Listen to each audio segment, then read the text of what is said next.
Bueno, y nos vamos a meter en la primera de las entrevistas que tenemos agendadas para esta mañana de lunes. Lo decíamos en los adelantos, lo decía Vero cuando repasábamos los temas que íbamos a compartir esta mañana, que se creó la Fiscalía Especializada en Crímenes de Lesa Humanidad, que va a estar tratando, entre otras cosas, obviamente, los casos de violaciones a los derechos humanos en el pasado reciente. Bueno, ¿qué causas son las que van a estar llegando allí? ¿Cuáles serán los temas que van a estar abordando desde esta Fiscalía Especializada? Temas que ya están judicializados, pero que no han tenido muchos avances. Para hablar de todo esto está con nosotros el doctor Pablo Chargoña, a quien le agradecemos mucho su presencia esta mañana, que es coordinador del equipo jurídico del Observatorio Luz Ibarburu, que está integrado, obviamente, por una red de organizaciones de la sociedad civil que trabajan en la temática y en la materia de derechos humanos. Gracias por acompañarnos, doctor Chargoña. Muchas gracias por la invitación. Bueno, esta era una expectativa grande, que se pudiera crear la Fiscalía de Derechos Humanos, en realidad, así se la mencionó en su momento. En realidad es una fiscalía especializada que va a estar trabajando sobre esta temática que mencionábamos. Había mucha expectativa en la entrada del nuevo código con la especialización de fiscales en determinadas materias. Ha permitido esto. ¿Qué expectativa tienen ustedes?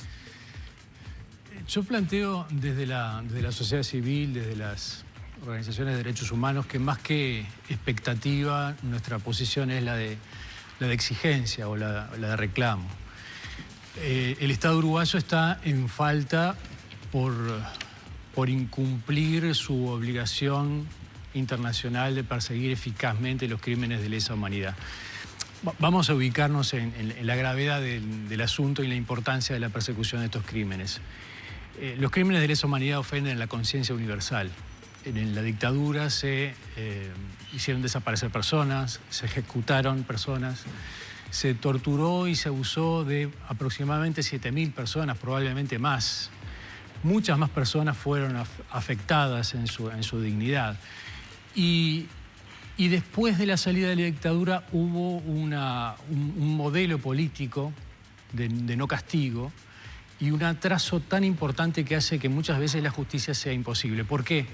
Porque el responsable se murió, porque las víctimas se murieron, y en muchos casos hay grandes dificultades porque los testigos han fallecido y hacen muy difícil la tarea de la persecución. Entonces, después de la caída de la ley de caducidad cuando se deroga en el 2011, el sistema político mantuvo una ley de no castigo durante mucho tiempo hasta que la Corte Interamericana condena al Estado uruguayo y obliga a reactivar causas que habían estado archivadas. Nos encontramos con un Estado uruguayo que no se organizó eficazmente como para perseguir estos crímenes con su complejidad. No son delitos ordinarios y son crímenes cometidos hace décadas atrás. ¿Qué quiere decir que no se organizó debidamente? ¿En qué sentido lo dice? En el sentido de que se trata de crímenes cometidos desde el poder estatal, que tienen una complejidad tal que exige del sistema y del Estado y de todos los actores estatales una voluntad política, una sofisticación en la investigación, un presupuesto, una cantidad de personal, una coordinación, y nada de eso se estaba verificando. Entonces, lo que se ha hecho no fue suficiente. Pregunto en el sentido de que se ha creado institucionalidad, se ha trabajado en la materia, se han desclasificado archivos, es decir...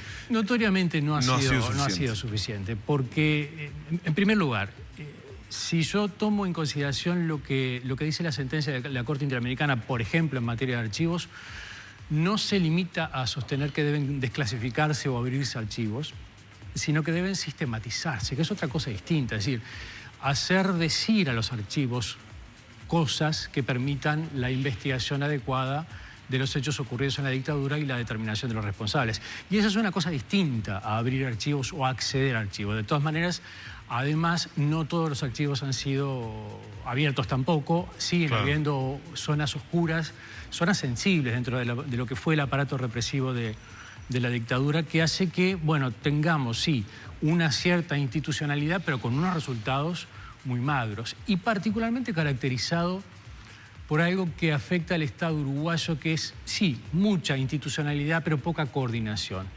Y poca voluntad política y poco liderazgo como para resolver problemas que se presentan cotidianamente respecto de estos asuntos. ¿Por qué llegamos a esta conclusión? Bueno, porque lo vemos a diario cuando tenemos que lidiar con las denuncias que están en los juzgados y la dificultad que implica la colaboración del Poder Administrador, particularmente del Ministerio de Defensa. Fue una dificultad muy grande.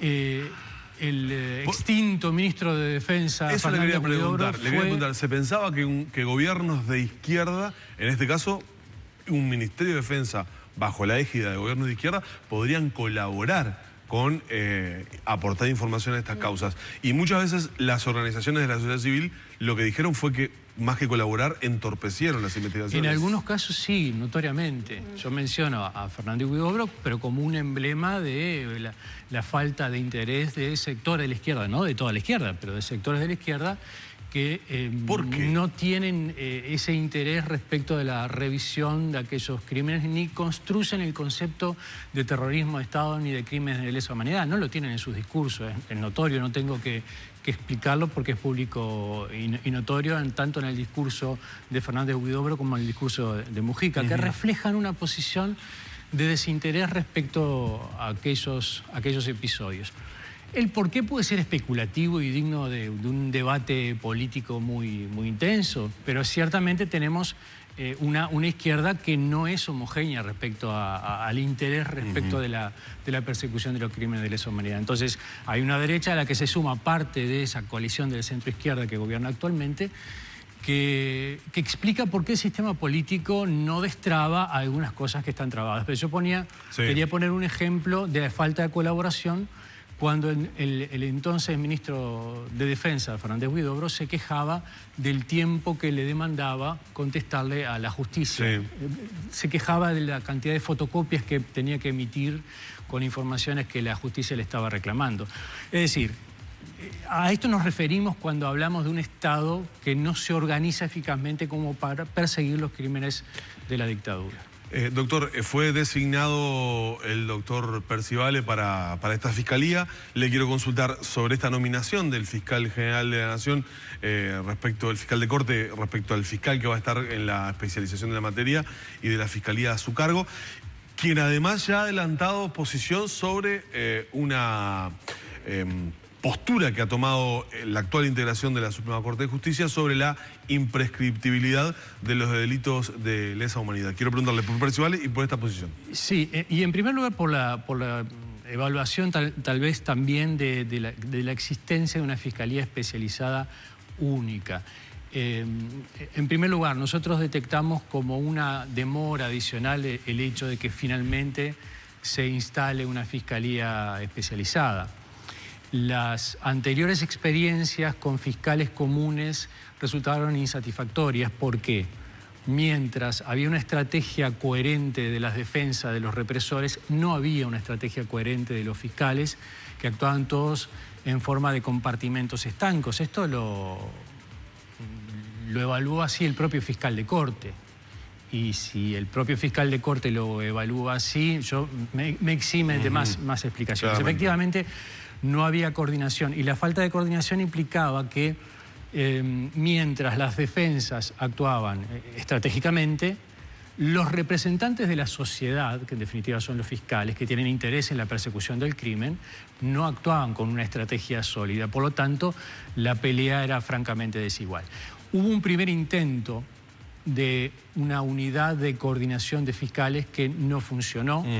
Por falta de recursos o porque hay una cultura de las fiscalías de actuar en solitario que hacía que la posibilidad de coordinar fuera muy difícil. No funcionó. Y luego aparece un proyecto de ley en la que se crea esta fiscalía mediante un procedimiento de sanción de una ley, a diferencia de otras fiscalías que se crearon por resolución administrativa. Ajá, no, lo desconocía, eso no sabía. Y ahí también hubo otra diferencia. El procedimiento legislativo demandó más tiempo que la creación administrativa de las otras fiscalías. Una fiscalía única siempre nos pareció insuficiente, sobre todo si tiene alcance nacional. Estamos hablando de que actualmente existen aproximadamente 300 expedientes y por lo tanto da la impresión que no es la respuesta adecuada un solo fiscal para un universo de causas tan amplio. Claro, sin embargo, se neutraliza con la especialización, que ahí sí aparece como un aspecto positivo. La especialización permite un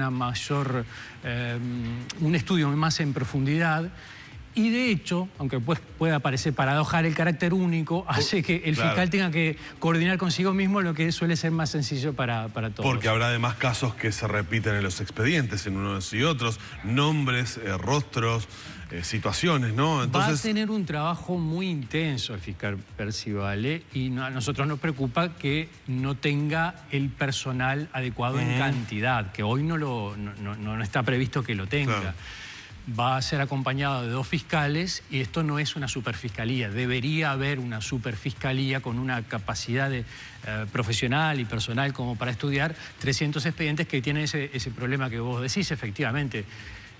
Hechos que se duplican, a veces triplican, espacios también que no han sido judicializados. Pienso en pueblos y ciudades del interior afectadas por las violaciones masivas de los derechos humanos que por falta de organización de la sociedad civil o lo que fuere, nunca presentaron las denuncias y por lo tanto no se trata solamente de las causas actualmente vigentes porque fueron denunciadas, sino también la necesidad que se responda al dolor de otra parte de la sociedad que no judicializó su drama, ¿no? La creación de esta fiscalía, para ustedes, ¿supone necesariamente el desarchivo de casos que estaban archivados?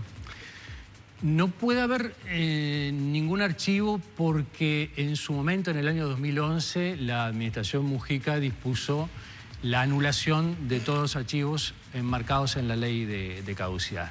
No lo puede haber, además, adicionalmente, porque la sentencia de la Corte Interamericana le obliga al Estado uruguayo a perseguir y castigar crímenes de lesa humanidad. No puede haber porque, otra vez, la sentencia de la Corte Interamericana exige que no se apliquen normas de prescripción ni de cosa juzgada, o cosa juzgada fraudulenta, es decir, que tiene que haber efectivamente persecución de todas las graves violaciones a los derechos humanos.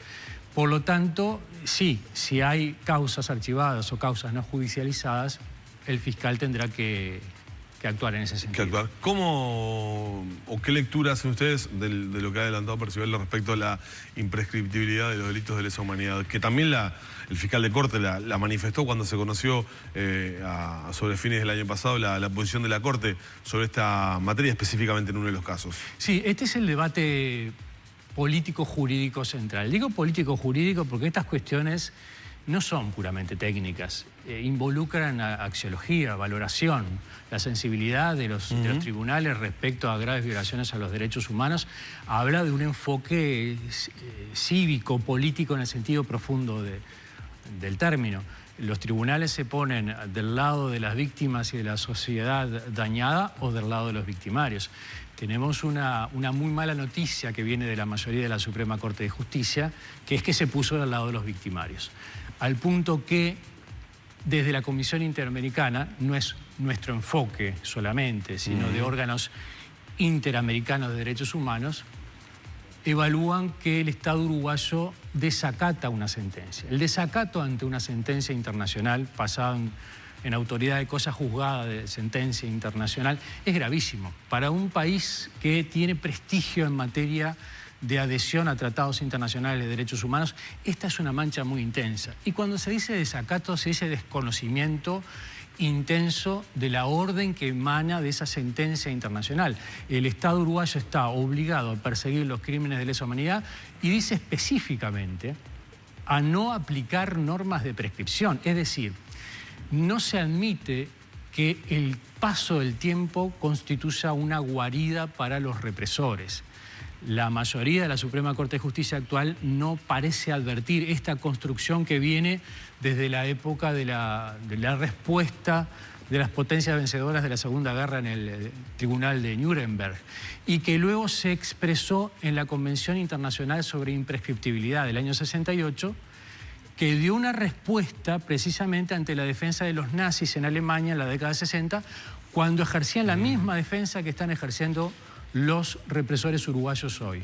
Están diciendo hoy en sus escritos, que lo presentan todos los días, el paso del tiempo hace que la acción penal haya decaído. Bueno, eso la humanidad y el derecho lo resolvió hace décadas, y esta es la posición que tiene el doctor Parcivale, que ya la había, no solo que la manifestó públicamente en medios periodísticos ahora, sino que la había expresado en dictámenes, que es donde importa, ¿no? Cuando se juega en la cancha, señalando estas cosas que yo estoy diciendo. El paso del tiempo no puede constituir una defensa para dejar en la impunidad los casos de desapariciones, de ejecuciones y de tortura. Bien, vamos a tener seguramente oportunidad para continuar conversando y charlando a partir de que, bueno, todavía no ha comenzado a trabajar la Fiscalía, ¿no? Todavía no ha comenzado a trabajar. Según tengo entendido, en estos días va a haber ocurrirá la toma de posesión. Y desde luego, nosotros tenemos una posición de exigencia, pero también de colaboración estratégica como abogado de los denunciantes. Claro. Sabemos que tenemos que trabajar con el representante de la sociedad porque tenemos el interés común de la persecución de los represores. Doctor Chargoña, muchas gracias por acompañarnos y seguramente tenemos oportunidad de conversar nuevamente. Bueno, muchas gracias por la invitación, a la orden. Bueno, vamos cerrando la primera de las entrevistas esta mañana en Arriba Gente.